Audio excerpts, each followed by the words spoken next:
கனவா கிரேவி வந்து எப்படி பண்ணுறதுன்னு பார்க்கலாமா. கனவா வந்து இந்த மாதிரி நல்லா வாஷ் பண்ணி வச்சுருக்கேன். ஒரே ஒரு பெரிய கனவா எனக்கு கிடச்சிது. அந்த கனவா மீனை நல்லா வாஷ் பண்ணி க்ளீன் பண்ணி எடுத்து வச்சாச்சு.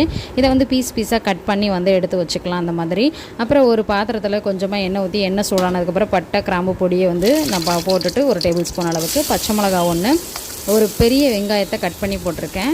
பொடிசாக கட் பண்ணி போட்டுக்கலாம். அப்புறம் ஒரு தக்காளியை பொடிசாக கட் பண்ணிவிட்டு கொஞ்சமாக கருவேப்பிலை போட்டு இது வதங்கிறதுக்கு கொஞ்சமாக வந்து உப்பு வந்து சேர்த்துட்டு நல்லா வதக்குனீங்க அப்படின்னா 5 நிமிஷத்துலேயே தக்காளி வெங்காயம் எல்லாமே சூப்பராக வந்து வதங்கிடும். இப்போ தான் என்னோடய சேனலை பார்க்குறீங்கன்னா மறக்காம என்னோடய சேனலை ஃபாலோ பண்ணிக்கோங்க. என்னோடய வீடியோ பிடிச்சிருந்தால் லைக் பண்ணிக்கோங்க. இப்போது இஞ்சி பூண்டு பேஸ்ட் 1 டேபிள் ஸ்பூன் அளவுக்கு நான் சேர்த்துக்கிறேன். இதை நல்லா வதக்கிட்டு பச்சை ஸ்மெல்லு போகிற வரைக்கும் நல்லா வந்து வதக்கிக்கோங்க. அதுக்கப்புறம் இது கூட வந்து நம்ம தேவையான மசாலா எல்லாமே சேர்க்கணும். மிளகாத்தூள் வந்து 1 டேபிள் ஸ்பூன் அளவுக்கு நான் ஆட் பண்ணிக்கிறேன். குழம்பு மிளகாத்தூள் வந்து ஒரு 2 டேபிள் ஸ்பூன் அளவுக்கு சேர்த்துக்கிறேன்.